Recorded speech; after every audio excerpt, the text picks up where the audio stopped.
Hi, and welcome to Run Tall with Tim. I'm Tim. Thanks for tuning in. I hope wherever you are that you're happy, healthy, and staying safe. On today's video, I have a brand new shoe release from Asics for 2022. It's a Max Cushion Daily Trainer, their Nimbus 24.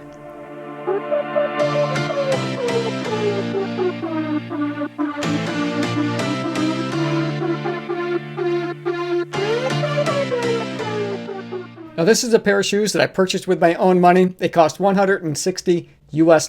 They're a neutral road shoe that I ordered true to size. There's just a lot going on with that midsole. They have an updated midsole foam. It's their Flight Foam Blast Plus material. Plus they have some gel both in the heel, up in the forefoot. But before I get into it too far, I always like to demonstrate what it looks like to run in the shoes I'm about to review for you. So I'm going to bundle up because it was 4 degrees Fahrenheit this morning here, about -7 degrees with the wind chill factor. We've got a little bit of snow over the last couple of days. So I'm going to put all-wheel drive on in my car, head out to my state park, lace them up, take them for a run. But then when I get back, we're going to take a look at the features as well as talk about the performance of the new Asics Gel Nimbus 24.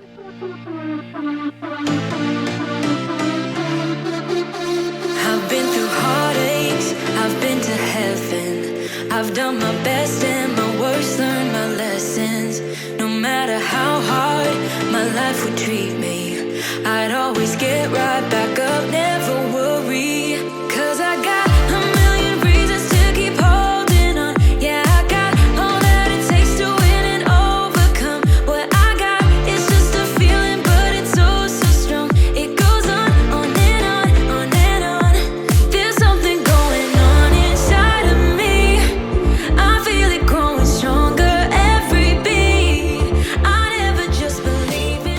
Oh, and let me take this opportunity to invite you to join the Run Tall family. Now, I post running shoe reviews, comparisons, and shoe battles weekly. So if you enjoy watching running shoe reviews and other videos about running, be sure to subscribe to the channel and click the notification bell so you'll be notified each time that I upload new content. Asics is using lighter midsole foam than what they used in last year's version of the shoe. In fact, they come in about 20 grams lighter than the previous version. So for a men's size 9 on my scales, that comes out to 10.2 ounces or 290 grams. Now, Asics did make these gender specific, so the women's is a little bit different. They actually come in at 10 grams lighter than the previous year's version, and they weigh 8.7 ounces or 247 grams for a women's size 8. So let's start with the midsole first, because I think that's really where a lot of the magic happens in the running shoes today. In the men's version, they have 26 millimeter stack height in the heel and 16 millimeters up in the forefoot for a 10 millimeter offset from the heel to the toe. These are gender specific, so women's is a little bit different. In the women's version, they have a 28 millimeter stack height in the heel and 15 millimeters up in the forefoot for a 13 millimeter offset from the heel to the toe. Now there's 4 different pieces to this midsole that I wanted to talk about. The first one starts with this top layer foam, which is a little bit more dense. Now this features their 3D construction modeling. We'll talk more about that here in a second. And then they have another layer here. Now you can see this is the gel. They have it in their heel and then both up in the forefoot. And then the bottom layer of foam. Now this is a updated version of their Flight Foam Blast that we saw in the Novablast, Novablast 2. This is their Flight Foam Blast Plus material that's lighter and has a little bit more rebound or a little bit more liveliness to it than what we've seen in the Novablast and the Novablast 2. And then the fourth component is a trussic system that they've embedded within all of this midsole stuff that's going on here to help give it a little bit of stability. So let's talk a little bit more about that first layer. I mentioned 3D sculpting or modeling. So if you're not familiar with this concept or this type of a design, basically what they've done is they've molded that or shaped that top layer of foam in such a way that it can be customized or give us a customized fit or feel as we move through our gait. And I think they've given us a little bit of a hint of what that might look like if we could see that top layer of foam. See this pattern here that they have on their Ortholite. As long as I've got this out, it does have a removable insole. I always appreciate this. An Ortholite adds a little bit of comfort and cushion to your ride. But I think they've given us an indication of what that 3D modeling would look like if we could see that top layer of foam. So you see it has somewhat of a honeycomb pattern. So what that enables us to do is when we strike the ground, those are going to compress and rebound in such a way that's custom to each individual's different foot shapes and their style and movement as they go through their gait. Now the gel that you find both in the heel and up in the forefoot Its main function is to disperse the impact from your foot strike. So it's not there for adding comfort or cloud-like run experience, but rather to absorb that impact or shock. Now that helps just to keep our legs fresh and to reduce the risk of injury. Now the bottom layer of foam, now this is that Flight Foam Blast Plus midsole foam that they've featured in this shoe for the first time.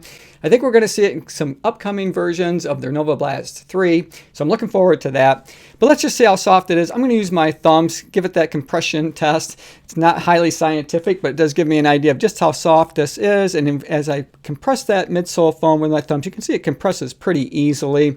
It is very soft. It's noticeably softer than the original version of the Flight Foam material that they featured in the Novablast 2. And I feel like I'm getting a little bit more energy return. It's a little bit more lively. It definitely does have a bit of a lighter feel to it. And these shoes, again, for a men's size 9, they came in at 10.2 ounces, but they don't run like a 10.2 ounce shoe. These are considered to be a max cushion daily trainer, but I think you could easily fall in that everyday daily trainer category as opposed to those long cushioned runs that you might want to take them out on. I think you could use this shoe every day for your training cycle. Even on days that you might want to try to pick up the pace. No, they're not necessarily a fast day shoe, but if you only wanted to buy one shoe to get you through your training segments, I think this one could do it. And then the fourth component of the midsole that I wanted to talk about is the trussic system. To do that, I'm going to move from the lateral side of the shoe, which is what we've been looking at, to the medial side, because you can see part of that trussic system right here, kind of poking out in that midsole. So it's located right in the middle of the shoe, and its design or purpose is to help reduce the twisting motion of the shoe, so it gives it a little bit of stability. These are not stability shoes, but they do feel pretty stable to run in, and I do tend to over-pronate. I mentioned that in a lot of videos, and I didn't have any real issues running in these shoes. So as long as we're looking at the midsole, we might as well flip them over and we'll take a look at the outsole. Now here they're using their Asics light rubber for their outsole material. You can see they have plenty of it, lots there around in the heel and all of those high abrasion areas where you expect to see wear first, all the way from basically the midfoot through to your toe off. It has these nice flex grooves here to help make it feel a little bit more natural as you move through your gait cycle. You can even see, at least I hope you can see there, where they have gel indicated, so that tells you where that gel is in the forefoot of the shoe. You're going to get a lot of durable mileage on these shoes, so if you're looking for a long distance max cushion daily trainer that you can really get your money's worth out of, I think that this is going to be a good choice for you. So let's talk about the upper and its fit and feel. Here you've got a jacquard engineered mesh material. It's really comfortable, soft to the touch. It's got a little bit of stretch to it, so it's got some form fitting. Makes it nice as you roll through your gait so you don't feel like you're being inhibited by the material of the upper itself. It's got lots of perforations up there in the toe box that allow some airflow. Not a lot going on in terms of overlays. They do have, of course, their Asics logo here. They've got some structure back in the heel, and you can see that they have some reflective material. I always appreciate having a little extra reflection, especially this time of year, because it's, we're in the winter months here in Michigan, so it's dark a lot of the time. So if you're going to go out for a run early in the morning, maybe before work or after work, chances are you're going to have to do some of it in the dark. So having some kind of reflective material on your gear is always appreciated. And then as long as I got it up on my shoulder, I'm going to give the heel counter the pinch test, and there is a lot of structure going on back here. So for somebody who, as I mentioned previously, that it overpronates, having my heel locked in place by having some structure around it, that's always a plus for me. So you're going to get a little bit of extra stability with your heel, so you're not going to have any movement. And I didn't have any movement either up or down or side to side. So nice, well-defined heel cup for my heel to set in. So let's take a look at the eyelet chain. Now here, there's no huge wow factor, but they do have an offset eyelet chain, and you can see that here where the laces are. I think that gives you a little bit more of a customized fit across the midfoot section. I found it to be really comfortable, easy to get locked in. I think the big story here is the tongue. Now, I think you're going to hear a lot of reviewers talk or spend probably more time than they normally would just talking about the tongue, because it is a knit tongue. It's got a full gusset, but it's the amount of stretch that's here. so it's really comfortable. Once you get your laces, or slip your foot into your shoe and start to snug up those laces, that tongue doesn't bunch up at all. And if you pull on it just a little bit, it's going to just fall right into place. So you just feel nice, snug, and secure in that upper. So I really appreciate the amount of detail and attention that they gave to the tongue on the shoe. And I didn't feel the laces cutting across the top of my midfoot, which is probably the most important aspect, but it feels really comfortable.